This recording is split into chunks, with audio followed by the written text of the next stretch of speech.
NTA की update के बारे में बता दूं, जो हमारी नेशनल टेस्टिंग एजेंसी है, जो कि जेईई मेंस का पेपर कंडक्ट करवाती हैं, ठीक है, उन्होंने कल शाम एक अपडेट भेजा।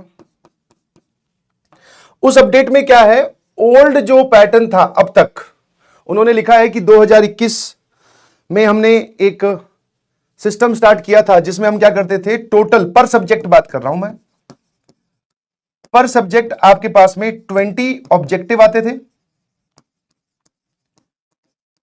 20 ऑब्जेक्टिव आते थे और 10 जिसको आप न्यूमेरिकल टाइप या इंटीजर टाइप बोल सकते हो।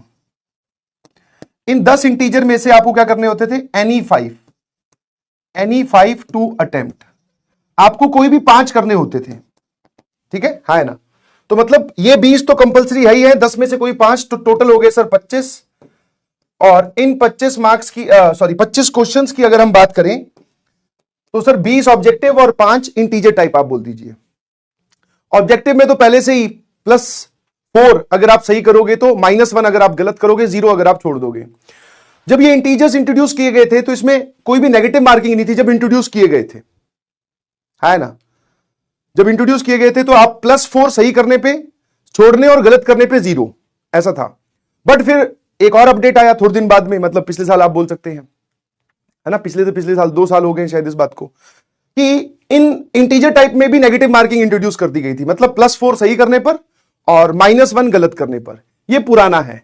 अब जो नया अपडेट आया है वो यही है कि पर सब्जेक्ट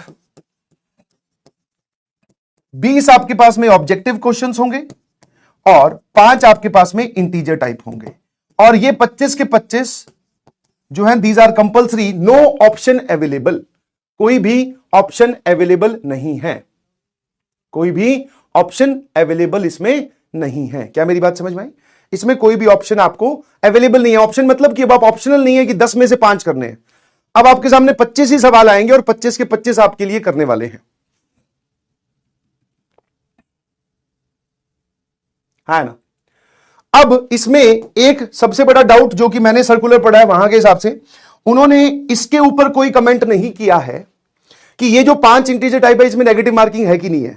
ऑब्वियसली वो इस पैटर्न से इस पर शिफ्ट हुए हैं, मतलब उन्होंने ये 5 हटा दिए ऑप्शन वाले, तो यहां पर आए हैं। तो मतलब मार्किंग स्कीम अभी तो समझ में आ रही है, वो यही है कि भैया इसमें भी नेगेटिव मार्किंग है और इसमें भी नेगेटिव मार्किंग है और 25 के 25 आपको करने हैं, कोई भी ऑप्शन अवेलेबल नहीं है। क्या मेरी बात समझ में आई? तो ये आप बोल सकते हो स्टूडेंट्स पॉइंट ऑफ व्यू से, स्टूडेंट पॉइंट ऑफ व्यू से, SPOV, student point of view से ये एक डिफिकल्ट काम हो गया, है ना, डिफिकल्ट हो गया। मत समझ पा रहे हो कि नहीं समझ पा रहे हो? हमारे जो ऑप्शंस थे, वरना सर 10 में से मान लो हम कोई चैप्टर छोड़ के गए हुए हैं, उस चैप्टर का सवाल आया तो हमने वो छोड़ दिया, बाकी कोई भी 5 जो हम पढ़ के गए हैं वहां से कर लिए। बट अब जो 5 जिस चैप्टर से आएंगे हमें वो करना ही पड़ेंगे। समझ पा रहे हो कि नहीं समझ पा रहे हो? तो स्टूडेंट पॉइंट ऑफ व्यू से बच्चों को लगता है कि it is a difficult task. बिल्कुल सही, ये डिफिकल्ट हो चुका है पेपर थोड़ा सा। अब आप इसमें ये बोल सकते हो कि देखो भाई, सिंपल सी कहानी है। मैथ्स की अगर पॉइंट ऑफ व्यू से बात करूं तो तुम्हें पहले भी उसमें से कितने करने थे? जब यहां पर 30 अवेलेबल थे तब भी तुम्हें बोला जा रहा था कि 10 से लेकर 15 करो। यहां पे 25 है तब भी मैं यही बोल रहा हूं कि 10 से लेकर 15 की रेंज में आप सही सवाल कर दो, डिपेंडिंग ऑन की मेंस का मैथ्स का लेवल वही आए जो पुराने सालों में पूछा गया है। किसी शिफ्ट में अगर आसान आ जाए तो फिर भैया 25 में से कम 22, 23, 24 इतने अटेम्प्ट करके आओ। समझ में आया कि नहीं समझ में आया? तो अब जो है वो आप डिफिकल्ट बोल सकते हैं स्टूडेंट पॉइंट ऑफ व्यू से। दूसरा, स्कोर जो है बच्चों के ऑब्वियसली नेचुरली डिक्रीज होंगे।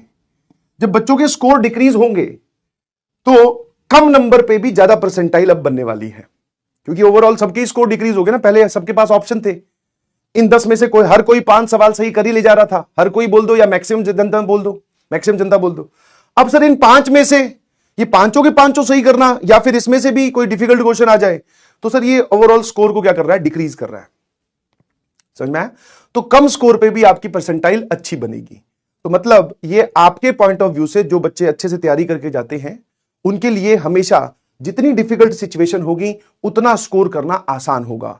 जितनी सिचुएशन आसान होगी उसमें क्या होगा, और भी लोग आ जाते हैं। नहीं समझे? मान लो आसान मतलब कि इसमें मान लो कि एक इमेजिनरी अपडेट मैं आपको बोलूं कि भाई इस 20 ऑब्जेक्टिव की जगह 30 ऑब्जेक्टिव आएंगे, कोई 20 करने हैं, इन 5 इंटीजर, इन 10 इंटीजर में से कोई 5 करने हैं, तो मतलब सिचुएशन रिलैक्स कर दी। तो अब वो लोगों का भी आप बोल सकते हो, जैसे जिसको बोलते हैं अपने लक बोल दो या हिट एंड ट्रायल बोल दो, तो कुछ कुछ लोग इसमें हिट एंड ट्रायल से भी एंट्री ले लेंगे, समझे, हिट एंड ट्रायल से भी एंट्री ले लेंगे। बट यहां पर सिचुएशन डिफिकल्ट होती है, अब सिर्फ वही परफॉर्म कर पाएगा जिसकी तैयारी एकदम दुरुस्त होगी, जिसमें सच में पढ़ाई की है। तो पढ़ने वाले बच्चों के लिए यह सिचुएशन अच्छी है, समझ में आया, अच्छी है। समझ पा रहे हो नहीं समझ पा रहे हो? ये वापस पुराने जो AIEEE के पेपर हुआ करते थे या जेईई मेंस के पेपर हुआ करते थे, उसी तरफ सिचुएशन फिर जा रही है कि आप ठीक ठाक स्कोर करो, 180 प्लस या 200 प्लस लेके आओ, तो आप 99 परसेंटाइल वाले कैटेगरी में एंटर कर जाओगे। और ये बढ़िया चीज है, समझ गए, क्योंकि चीजें आसान आपको देखी थी, आपने देखी 27 जनवरी शिफ्ट 1 का जो पेपर हुआ था, वो पेपर बहुत ही आसान आया था और उसमें सभी लोग बहुत सारा स्कोर करके आए थे। जब फिर परसेंटाइल और रैंक की बारी आई तो सर मामला ही बिगड़ गया। इससे बढ़िया जो 27 जनवरी शिफ्ट 1 पेपर दे के आए थे, उन बच्चों की खुद की ये स्टेटमेंट है कि इससे बढ़िया सर हमारी शिफ्ट का भी पेपर डिफिकल्ट आ जाता। अभी मान लो हम पर सब्जेक्ट 20 सवाल करके आए तो उस टाइम पे क्या होता, 15 करके आते, बट डिफिकल्ट होता 15 करके आते तो हमारी कम से कम परसेंटाइल तो अच्छी बनती। क्या मेरी बात समझ पा रहे हो? ठीक है, हां, तो सिचुएशन डिफिकल्ट हुई है तो that is a good sign, paper difficult ही आना चाहिए, ठीक है। हाँ, तो इसमें आप ज्यादा परेशान बिल्कुल ना हो, आपको अपनी तैयारी वैसी रखनी है, पैटर्न में कोई चेंज नहीं हुआ है, बस एक ऑप्शनल वाला जो पार्ट था वो हटा दिया गया है, ठीक है सर, वी आर रेडी, समझ में आया? तो दिस इज द अपडेट। और बहुत जल्द जो है एनटीए जेईई मेंस की डेट्स भी अनाउंस करने वाला है, ठीक है, बहुत ही जल्द जेईई मेंस की डेट्स अनाउंस हो जाएंगी, तो आप लोग तैयार हो जाइए,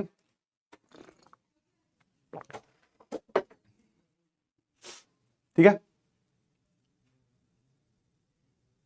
हाँ, पीडब्ल्यू का भी टेस्ट पैटर्न जो है वो अकॉर्डिंगली चेंज हो जाएगा बहुत जल्द, यस, क्योंकि जिस एग्जाम की हम लोग तैयारी कर रहे हैं उसी टाइप के एग्जाम आपसे पूछे जाएंगे, बिल्कुल। ये अपडेट जो है, इस अपडेट की वजह से पीडब्ल्यू का जो एग्जाम पैटर्न है, मतलब जो आपके टेस्ट लिए जा रहे हैं, वो भी चेंज हो जाएंगे, घबराओ मत,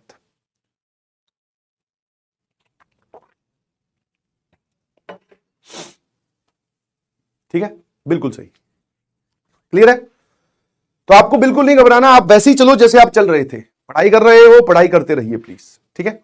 चलिए, तो today we are going to discuss definite integration as limit of sum and question on R/N form. बहुत ही इंपॉर्टेंट लेक्चर रहने वाला है आज का।